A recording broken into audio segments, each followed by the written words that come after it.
Alright, so we are starting our behind the scenes lights off, lights on tour of Backwoods, also known as Things to Do with the Dead IMAX Theater. Are you? I got you, Johnny. Just like in the bars. You got it. That sounds scary. I got you. You might be on the floor, but I got you.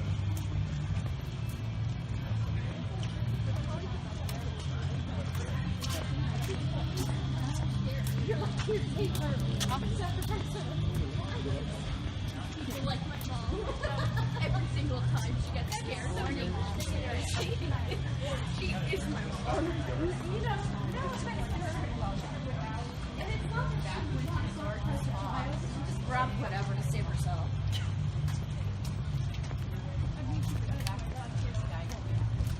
I would prefer to keep that So we are apparently going to a resort and spa because there's not enough of those in Santa Clara.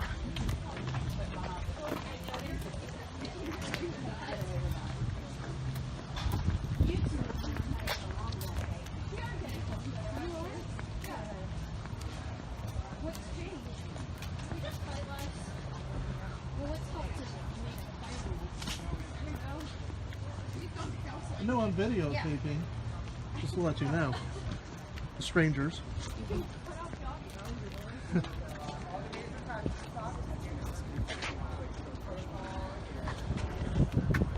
So this is the old Pictorium, the first IMAX theater in Northern California.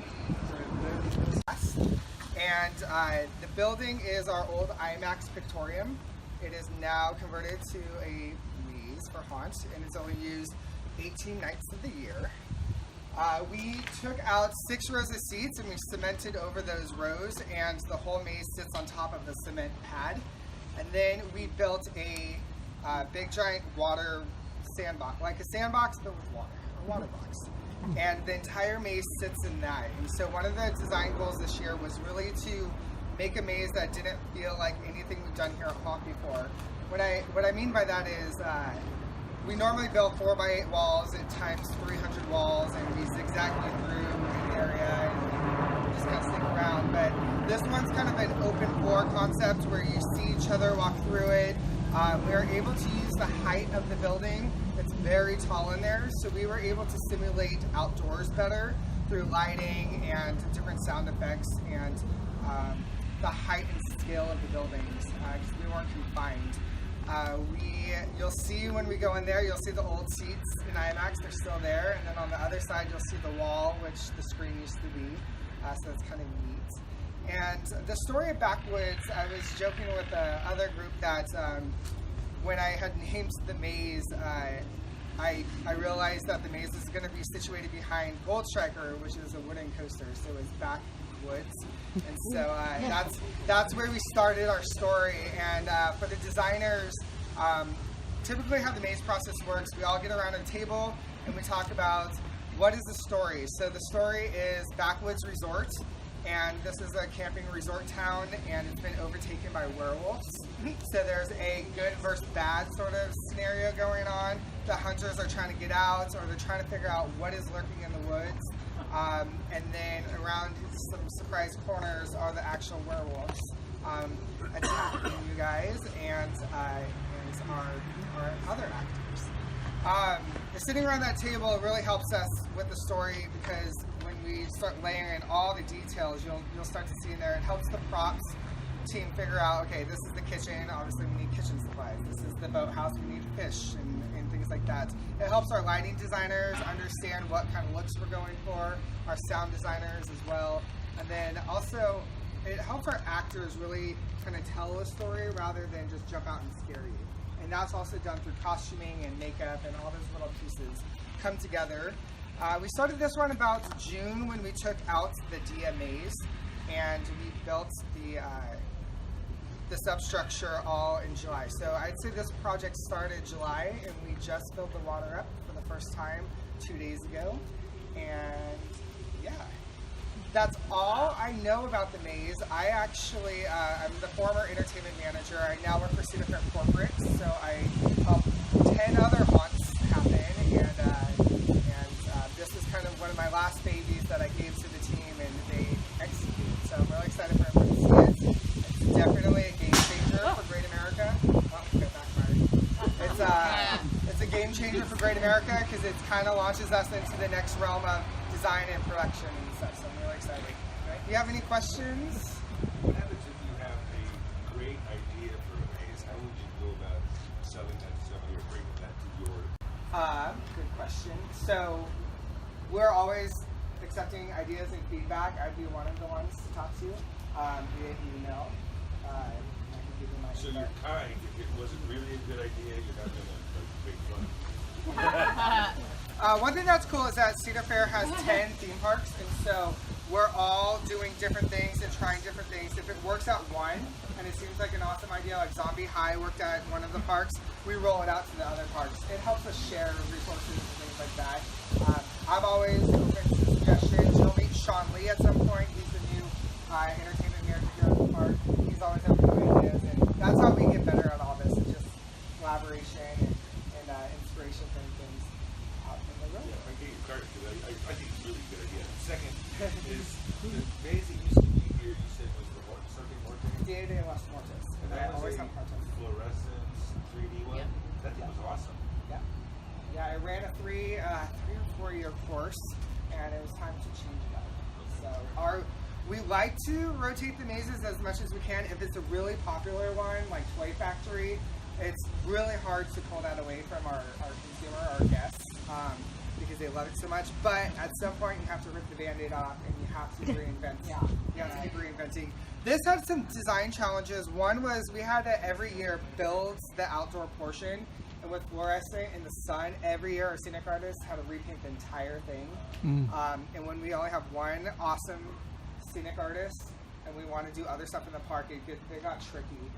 This is nice. It gets to stay up inside year round, waiting for haunts for the 18 nights. And then we just shut the door and it'll be back for next year. And so we're really, because of our Winterfest product, we have to think about how haunt gets built, because we have 3 weeks to turn haunt to Winterfest. So this was the taxing one. It was awesome. It was my baby for sure. The first year we designed it, and who knows, maybe it'll be back soon. So Clayton, the reconstruction inside was done specifically for this maze. It wasn't on the previous one? Sorry, one more. Pardon me. The redesign inside was done specifically for this maze, for the Backwoods maze. Yeah. On the previous one, we just went through the existing areas. Is that correct? On the Dia de los Muertos? So each maze gets configured for that specific design. So Club Blood was gutted. We started over again with Dia, and then that was gutted, wiped down to just the floor, and then this is all brand new inside. Okay. So you'll see there's not a 4x8 wall built in there, which we pride ourselves on, and it's the scale is much different from. All right. So, good question. Anything else?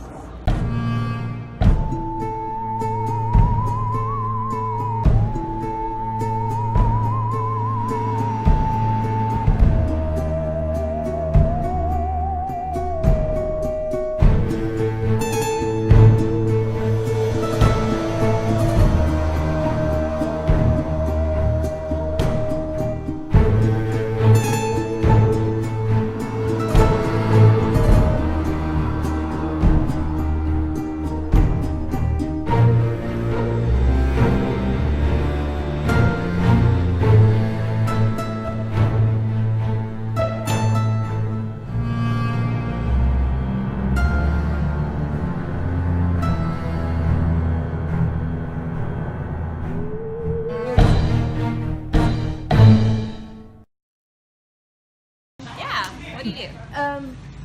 I generally do normal makeup, but I'm trying to get into like SFX makeup because I find it just so interesting and stuff. Nice. Cool. And what kind of products do you use when you do your makeup for theater? usually just normal stuff, but I'm trying to like expand my horizon, I guess. Learn kind of what the different mediums are for the... Yeah. Have you ever had a chance to play with latex yet? No, but I really wanted to, so it's cool. How old are you? I'm 14. Keep practicing. We actually have a 17-year-old. One of our, we don't hire a lot of talent artists that are younger than 18 years old. The majority of our artists, they have to be 18 or older to apply. But occasionally, if we have an exceptionally talented artist, sometimes we do make an exception for minors who are 16 and 17. We do have one of those artists that we did bring on board this year. He's amazing. He had to clock out because he's a minor, but during the day you can see him actively working, and he keeps up with the best of them. He's actually one of our best artists, so we're really proud to have him on board. So you're never too young to try. Just keep practicing now. Definitely. Yeah, I've been practicing since I was like 11. Fabulous. So for Haunt, what kind of different makeup effects do you do? What do you apply besides latex and just makeup? We create characters in a variety of genres. Our artists come from different backgrounds. So we have artists who started in glam. We have some that are special effects artists. We have some that have gone to professional schools. Some are self-taught. So it's a really, really wide variety of talent that we bring on board. It really is all about a person that has a really creative mind, who's a fast learner, who knows at least the basic skills. Those are the people that we want to interview.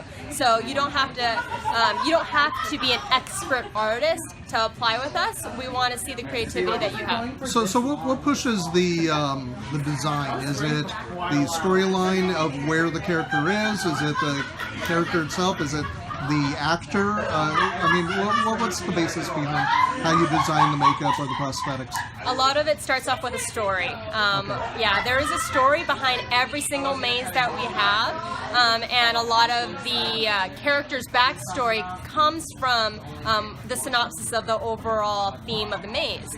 So for instance, in Backwoods, the whole gist is that you're at a resort, if you will, like a cabin resort, and something strange is going on, and there are werewolves there, but some of these people don't know that there are werewolves there, or maybe they've seen them and they're victims, and so obviously those people, maybe they haven't slept for days, so because they've been scared of these characters. So we'll do something around their eyes to make them look like they've been sleepless, and maybe we'll have some sunken in features going on their faces. They look stressed out, maybe their hair will be a little frazzled. So we really play off of the entire storyline of the maze to develop all these characters. It's a lot of fun. So can you kind of give us a tour and show us what everybody's doing back here in your special little lab? Definitely. So in our makeup department, we've divided our artists this year into 3 teams. We separate our artists based off of genre. We group our mazes into genre groups, or mazes and scare zones. So for instance, over here, this team right here, this is my blood and guts team.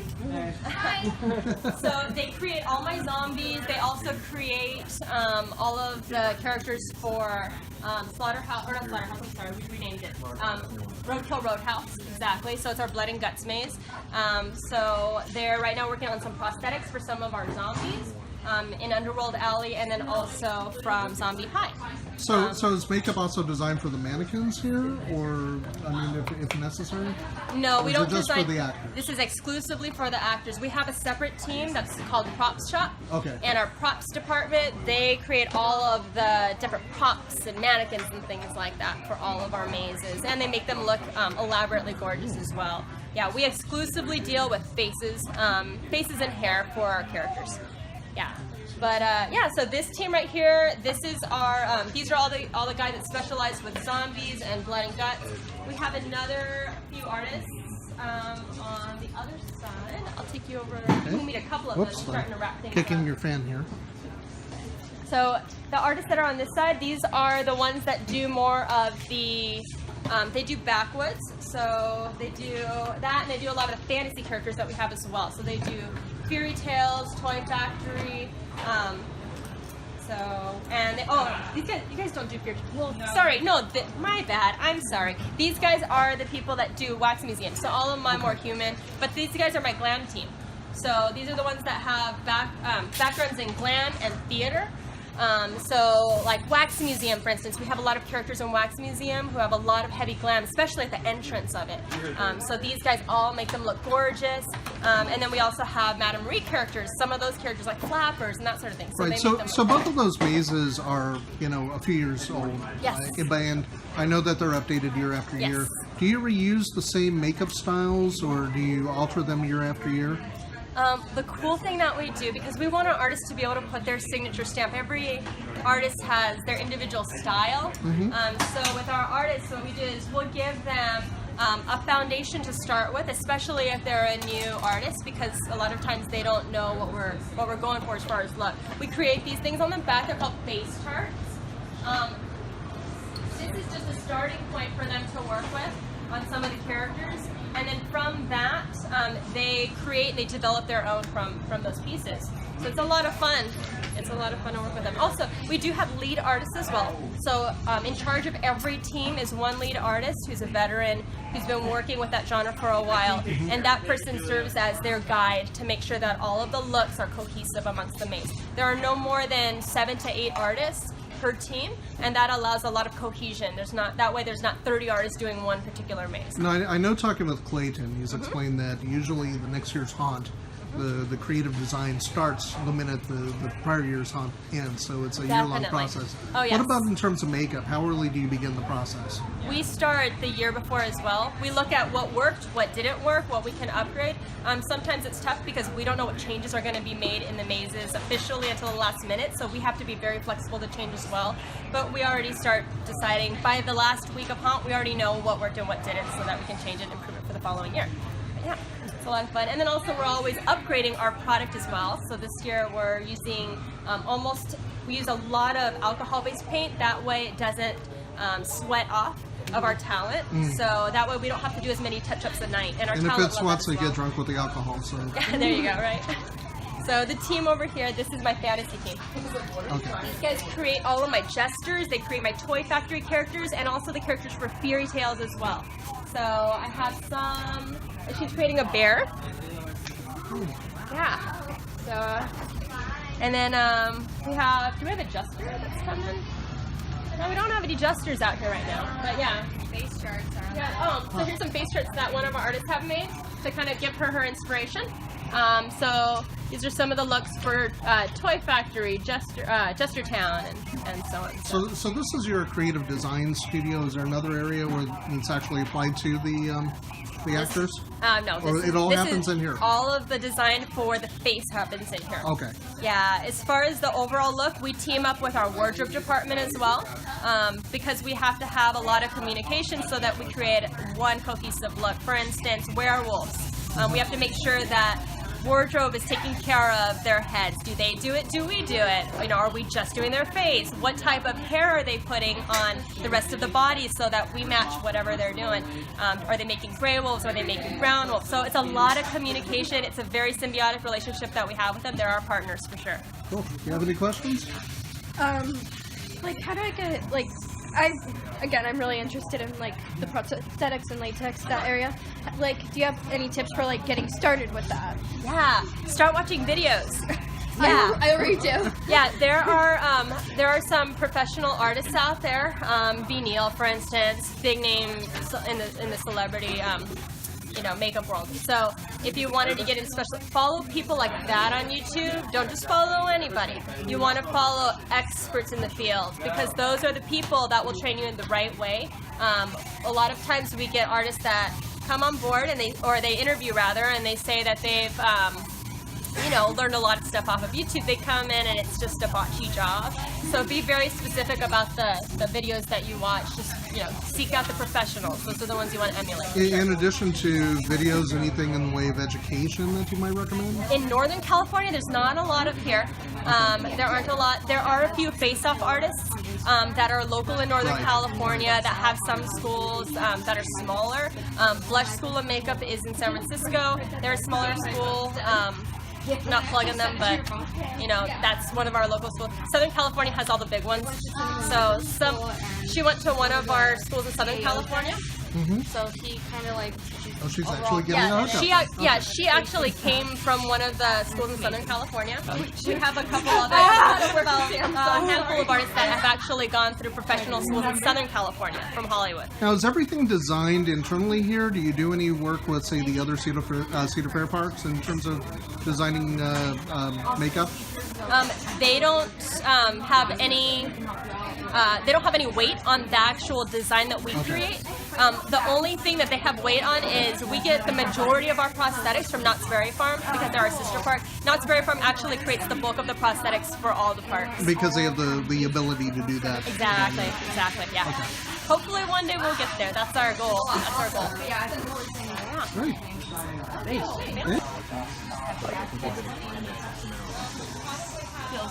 You know what I mean? I think there's an identity. Like, You have to wear that all night. I wish she could, but she's not.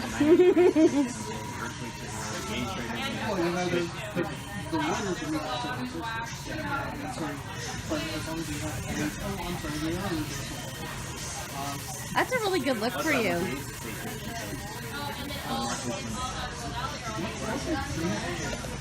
What you do is go in,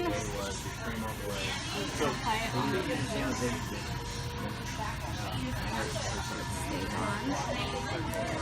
which I don't know if you ever saw the term created there.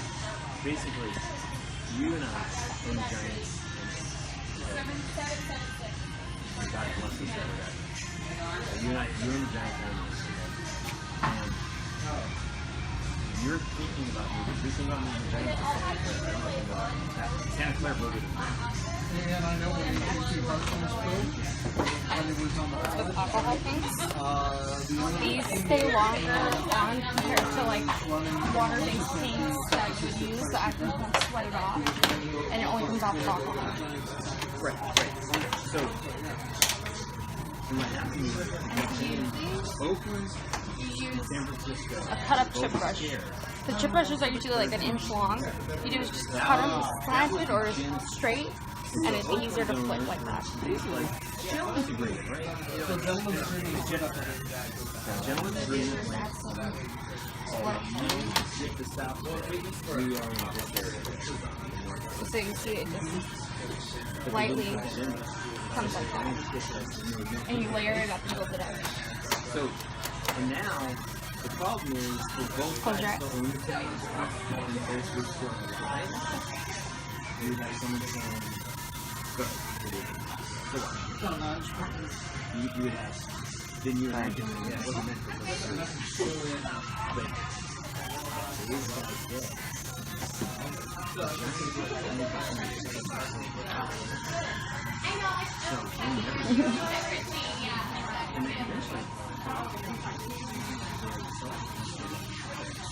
And this is a regular latex piece. It's not like a foam latex piece where you can blend in the edges. So with this, I can't really blend it in, but with a normal latex piece, you're going to be able to melt the edges away with spirit gum and alcohol. And you can easily blend the edges where it looks like it's into the skin.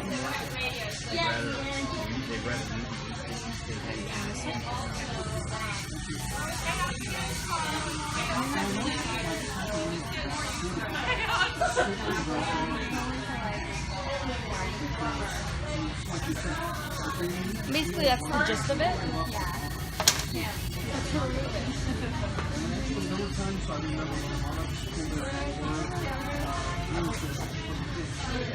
You can remove it with isopropyl myrcene. My Spatola calls it isopropyl urinate.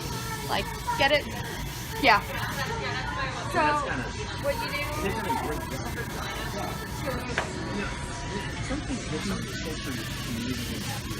There's many different kinds of removers, Bond Off and all that stuff. Doesn't matter which one. Just slightly. Like this. Never pull any foam pieces off your face with Post-it or any medical adhesive because you will rip off your skin. Yeah, I've seen burns, or does it smell like alcohol? Yeah, it smells like alcohol.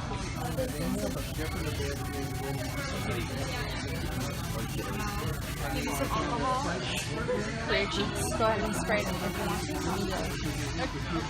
Here, I'll hold it. Like about how much? You guys enough to wipe it off. It's not a lot. Yeah.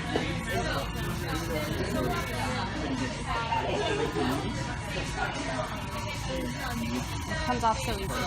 It does? Yeah.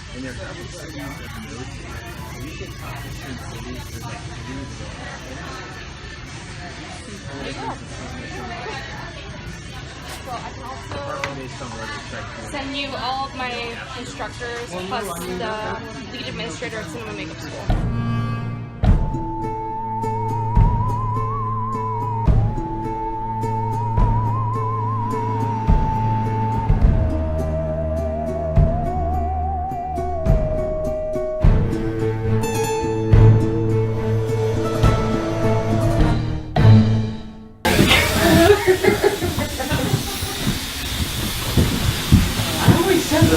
Perfect line of maze.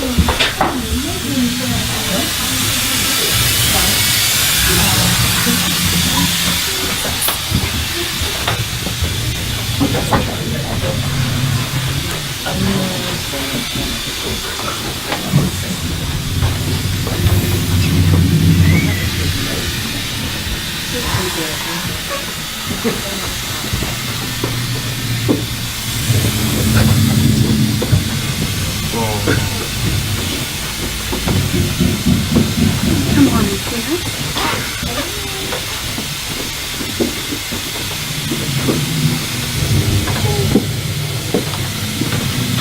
And make a little more room for everyone. Sorry. So these are all relics of a bygone era. A time in history when magicians and spiritualists fought for the faith of their audience. In 1924, a famous magician you may have heard of by the name of Harry Houdini visited this house. Being a skeptic of all things paranormal, he decided he'd conduct a live seance in this very home and spend the night afterwards. When he left, he was questioned about his experience here in the home, and he said that house was a true mystery, coining the phrase, the mystery house you are all so familiar with today. And in 1928, a lesser-known magician by the name of Gaspar the Great also visited this home on his North American tour, but unfortunately, he was never seen again. And in his truckload of props, we did find another door in the Asher collection. Why, this is the Harlequin door. And lucky for you all, I do have some rolls of nitrate film showing how it is to be used. Please pay close attention.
What a marvelous performance! I'm sure she'll be fine though. I do. Please follow me as we go to our next stop. You will be passing by another door in the Asher collection, known as the breeding door. And it does house a troublesome spirit, so don't get too close. Oh, I'm not going there.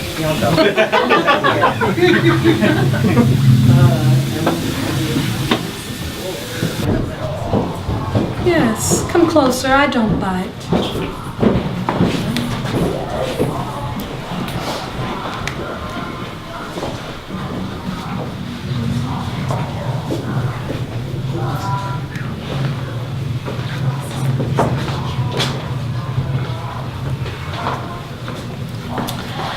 Another early morning, Jack and John, the painting duo, were standing right where I am when they saw a man standing at the bottom of that staircase that we just descended.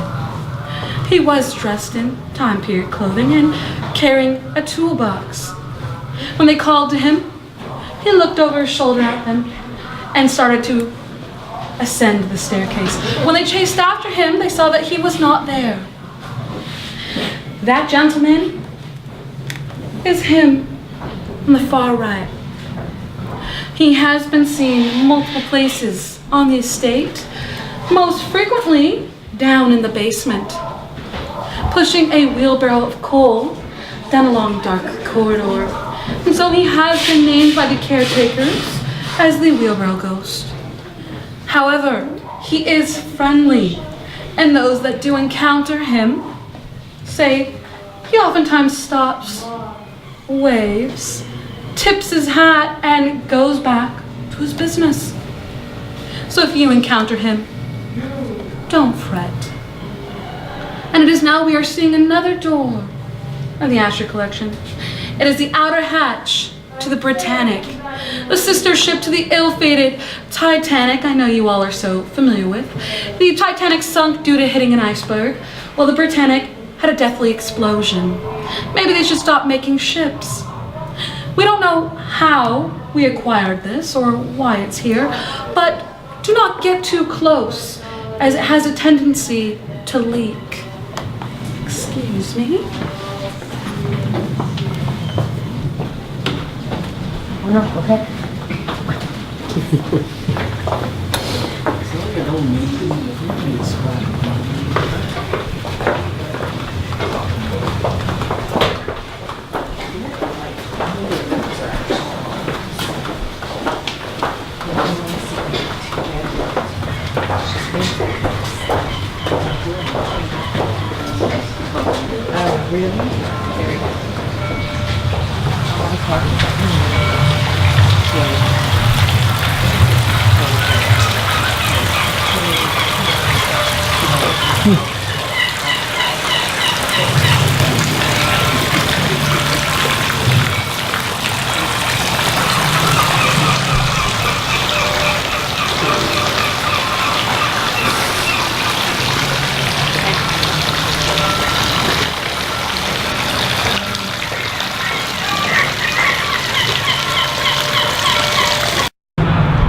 All right, we're here at the Winchester Mystery House in San Jose, California with Walter Magnuson, the general manager. Now, we're here for the Halloween Candlelight Tours. This is one of 3 different tours that you offer? Yes. Last year we premiered the Explore More tour, which we opened up some rooms that had never before been open for tours. Only some of the employees even knew how to get there. So during the day we have the Mansion tour and the Explore More tour, and now for 26 nights this season, starting tonight, the Halloween Candlelight Tour. Now, you recently had a movie on the Winchester House in theaters around the world. Yep. What kind of impact did that have on the visitation here at the house? Oh, it was huge. I mean, to be honored to have Helen Mirren play Sarah Winchester has just been such a gift for us, and the exposure's been tremendous, and folks that may not have even heard of us, especially internationally, now know and want to visit. Now, we just took the tour. There's a lot of sets, a lot of props inside, character actors. How long does the production process, the creative process, take to prepare for the following year? Oh gosh, we start almost a year out. I would say we probably started real planning around January. It's a pretty long process because we definitely want to get it right. And do you switch up things every year? Yes, we do. We try and add things every year because for this nighttime experience, we have a lot of repeat guests. A lot of locals love coming here this time of year, so we definitely want to make sure to offer them new things. Okay. Walter Magnuson, thanks so much. Oh, thank you.